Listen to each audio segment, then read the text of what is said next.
Hey there friends, this is Mark Curley. I'm back with another how to draw tutorial. This time we're going to be looking at inking. I think what I'm going to do is go ahead and zoom in here on the mouth area.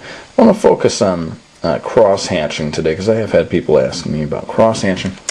And it's not so hard, just something that you can pick up over time and practice. I'm going to go ahead and outline this mouth here. And inside the mouth is where we're going to see a lot of classic cross-hatching. One thing that I've noticed, I'm just going to say this as I outline the mouth, that with Japanese comics, the ink line is generally pretty thin. In American comics, you will see a lot of variation in the width of the line. That's very much encouraged in the American tradition. I think in Japanese tradition, they try to keep the lines fairly thin. In any case, this section in here I'm going to be filling in with cross-hatching, so let's go ahead and do that. And what I'm doing is just trying to flick in a bunch of lines, all roughly parallel to one another. Just do your best. It's not going to be perfect. But here's the crucial thing. When you want to do cross-hatching on top of that first set of lines, get the angle right. Not that there's only one right angle, but don't start going like this across like that, or you end up with this very kind of, I don't know, like waffles or something. You're trying to get just a very slight angle. Hopefully this will be a good one. See how that works? Just a very slight angle across there, and then you get some pretty good cross-hatching effects. Now I think I can get away with maybe one more set of lines, again just tilting a little more across those, but I'm going to stop with that. I don't want to overwork it. So believe it or not, that's maybe the most crucial part of the lesson right there, giving you that angle thing, because with cross-hatching it's all about the angles. Let's go ahead and pull back so you get the whole screen here. And I'm going to go ahead and just start inking in more of the rest of the drawing. I think with inking, at least again with the American tradition, moving the pen pretty quickly a lot of the time is a plus. And I think looking at a lot of Japanese comics, at least parts of it with the hair, say, they're moving the pen quite quickly as well. So if you're very slowly dragging your pen across the page when you're doing the hair, you may want to practice flicking your wrist a little faster to get a little more liveliness to the lines. You know, there's no one right or wrong way to do this, so if you don't like to move your pen quickly, by all means keep doing it your way. But in any case, looking at manga, I can see that most of the time the hair is done quite quickly. Every line you make, you know, just looking at it, you can tell the degree of speed that was used in making the line. It all shows up on the page. In any case, I'm using very fast lines here for the hair. I'm going to probably be slowing down when it comes to the rest of the face, like for the ear. See how I've slowed it down a little, because I'm a little more worried about the precision of where I want these lines to be.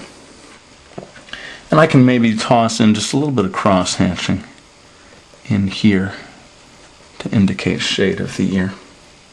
Let's go ahead and finish outlining this face. I think people will probably find the eyes the most interesting thing for me to talk about. So this is supposed to be a variation on my character Hiro, although it is definitely inspired by the inking techniques of Tite Kubo, who created Bleach. He's a really great inker, and especially if you want to learn something about cross-hatching, check out his work because you can learn a lot. Especially with cross-hatching on a face like this. He's just a real master of it. And he just knows where to put the lines and how to get the best effect out of them. let me just go ahead and...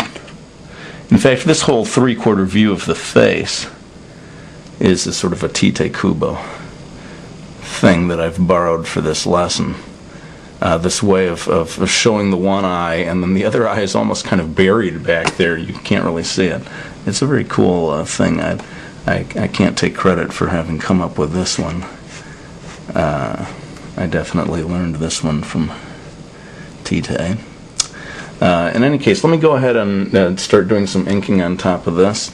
I'm going to go ahead and put some lines right across here to indicate, I think it's almost like the light is coming from below, you know, when they do the mwahaha kind of. I don't know if that's necessarily the effect that they're going for, but you'll see this a lot, where the lines end up kind of on the upper side of the face. I'm going to go ahead and put some in here to help accentuate the intensity of emotion here.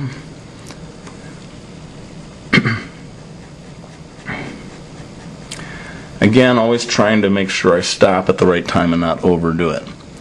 This section in here I can make quite dark, and I think I will get a second layer of cross-hatching lines in here. After that, we're nearly done, I think, with some of this stuff. I'm not going to get too much into the hair on this video. But maybe some cross-hatching back here behind the ear. And definitely we're going to have some under the chin here. Let's go ahead and do that. But notice how I'm generally not doing much more than maybe one layer of lines, followed by just maybe two at the most. I mean, when you really want things to get dark, you can go in for 3. But if you've got 4, 5, 6 layers of lines when you're cross-hatching, it's going to just turn to black, you know. So definitely with cross-hatching is one of those things where knowing when to stop is crucial. And not that I'm an expert, I definitely overdo it quite frequently. So, but in any case, let me go ahead and drop in some more lines here. All this stuff sort of indicating the muscles of the neck. These are great things to try to get in with cross-hatching. I'm going to go ahead and outline the clothing here. And maybe just toss in a little bit of cross-hatching. I don't even know if this counts as cross-hatching. Back there.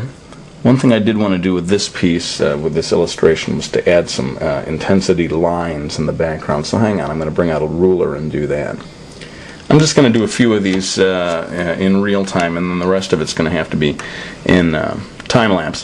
What you got to do is pick one point where all the lines are going to go to. My point is right back here on the ear. So I have my lines, my sort of, I call them emphasis lines, all leading back to that one point. That way it's, the lines aren't fighting with one another. They all agree, you know, they're all sort of pulling back to the same beginning point. Let me go ahead and do the rest of this in time-lapse, and then we'll be back to wrap things up.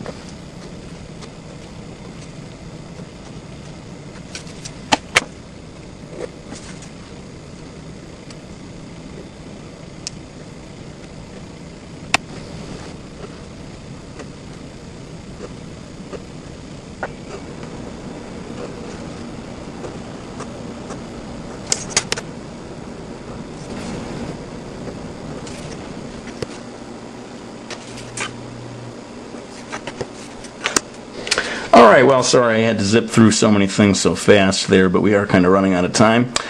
Before I go, just in case this is the first of my videos that you've seen, this is my manga series, Miki Falls, out in the stores right now, so thanks in advance to anyone who gets one of those, and thanks for watching the videos, my friends. We'll be back with another one real soon.